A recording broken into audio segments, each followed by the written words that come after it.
అందరు కలుపుకొని ఉంటే నెక్స్ట్ జెండా ఎగిరి, అందరు కలుపుకోకపోతే ఇంకో జెండా ఎగిరి, అంతే కదా. 100% పవన్ కళ్యాణ్ గారు ప్రజల కోసం పుట్టాడన్న. ఆయన 100% ప్రజలకి ఏం కావాలో చేస్తాడు. ఆయన పార్టీ పెట్టిన తర్వాత మళ్ళీ ఆ ఫస్ట్ సంవత్సరం నుంచి ఉంటాడా, మళ్ళీ ఈయన కూడా విలీనం చేస్తారని డౌట్ లో ఉన్నారు. కానీ ఆయన నిలబడి పోరాడి ఇప్పుడు ఉప ముఖ్యమంత్రి అయినప్పుడు ఇప్పుడు కూడా ఆయన విమర్శిస్తున్నారంటే ఏమన్నా బుద్ధి ఉందా? ఆయన ఏం సంపాదించుకుంటున్నాడు? సినిమాలన్నీ వదులుకొని ఆయనకు వచ్చే డబ్బు అంతా పక్కన పెట్టుకొని మిగతా హీరోలాగా ఆయన కూడా సంపాదించుకోవచ్చు కదా. అన్ని వదులుకొని వెళ్ళి పాలిటిక్స్ లోకి వెళ్ళి రోడ్లు వేయించడం, గిరిజనులతో తిరగటం, మళ్ళీ కులస్తులతో తిరగటం, అంత ఫ్యాన్స్ ఏర్పరచుకుంటే ఆయన ఇంకా విమర్శిస్తున్నారు. ఆ పార్టీ కోసమే కదా ఆయన కష్టపడుతుంది. ఆయన కనీసం జగన్మోహన్ రెడ్డి గారిని ఎవరిని ఆయన వ్యతిరేకించట్లా. పార్టీ గెలిచిన తర్వాత వాళ్ళు ఎలా మాట్లాడారు అంతకుముందు, వీళ్ళు ఏమన్నా మాట్లాడుతున్నారా? పవన్ కళ్యాణ్ గారు ఏమన్నా విమర్శిస్తున్నాడా? ఆయన ఏంటంటే ఆయన హెల్త్ బాగాలేదన్నా కూడా వీళ్ళు కామెంట్ చేశారు. ఆ రోజే ఏం మాట్లాడుతుందో ఆమెకు అసలు బుద్ధి ఉందో లేదో తెలియదు. అసలు ఏం మాట్లాడిద్దా వచ్చి పవన్ కళ్యాణ్ లేపు అన్నాడు. ఎందుకు అంటాడు? విజయ్ రేంజ్ అయింది, పవన్ కళ్యాణ్ రేంజ్ అయింది. పవన్ కళ్యాణ్ వాళ్ళ అన్న పార్టీ పెట్టి విలీనం చేశాడు కాబట్టి ఆయన అంత కష్టపడ్డాడు. అదే ఫస్ట్ టైం కానీ పవన్ కళ్యాణ్ పార్టీ పెట్టుంటే 100% సీఎం అయ్యేవాడు. చాలా మంది పవన్ కళ్యాణ్ గారు ఒక వర్గానికి, ఒక కాస్ట్ కి మాత్రమే సపోర్ట్ చేస్తారనే విధంగా అంటూ ఉంటారు. బట్ ఆయన మాత్రం నేను ఏ కాస్ట్ కి ఒక అంటే పరిమితం కాదు, జనాల కోసం వచ్చారంటున్నారు. సో మీరు ఎవరి మాటకి సపోర్ట్ చేస్తారు? అలా నిజంగా చెప్పాలంటే ఇప్పుడు నేను కాపన్నా, నా కులం పవన్ కళ్యాణ్. కానీ నేను మొన్న ఎలక్షన్స్ లో జగన్ కేసేవాడు. కాపులు సగానికి సగం మంది వెళ్ళి జగన్ కేసారు ఓటు. సో మేము కూడా పోయినసారి ఆయనకి న్యాయం చేయాలి. ఈసారి ఖచ్చితంగా కాపు అనేవాడు ప్రతి ఒక్కడు రిబ్బన్ కట్టుకొని మరి ఆయన ఓటేస్తాం. అది కన్ఫర్మ్ అవుతాం. ఎందుకంటే మాకు చాలా చాలా ఇబ్బందులు పెట్టారు. సో అవన్నీ ఇప్పుడు మమ్మల్ని ఎవరు ఆయన పట్టించుకోవట్లా, మమ్మల్ని టార్గెట్ చేయట్లా. మేము అటేసా ఉన్నా కూడా ఆయన పట్టించుకోవట్లా. మా రాండమ్మా ఇటు ఉండండి, పని చేయండి అని కూడా అడగట్లా. నాది బాగుంటే నేను వర్క్ బాగా చేస్తున్నానంటే మీరు రాండి అంటారు.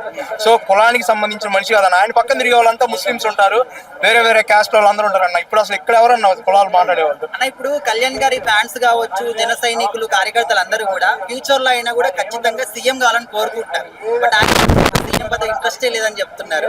సో మీరు యాజ్ ఎ ఫ్యాన్ గా సీఎం అవ్వాలని కోరుకుంటారు లేదా? అన్న నాకైతే ఆయన ప్రశాంతంగా ఈ రాజకీయాలన్నీ వదిలిపెట్టి కమ్మగా సినిమాలు తీసుకోవాలని నా మనసులో అభిమానం అన్న, నా అభిప్రాయం. ఎందుకంటే అన్న జనాలంతా వరస్తన్నా, వాళ్ళకి ఎంత మంచి చేసినా ఏదో ఒకటి మాట్లాడుతూనే ఉంటారు. ఒకడు మాట్లాడుతున్నాడంటే వాడిని చూసి మాట్లాడుతున్నాడు. కానీ ఆయన ఏం చేస్తున్నాడు? ఆయన సినిమాలన్నీ ఎందుకు వదులుకున్నాడు? ఇప్పుడు రాజకీయాలకు వచ్చాడు, ఎన్ని వందల కోట్లు సంపాదించాడు. వాళ్ళు ఏదో ఫస్ట్ లో మాట్లాడతారు అటు గెలిపాడు ఇటు గెలిపాడు అని.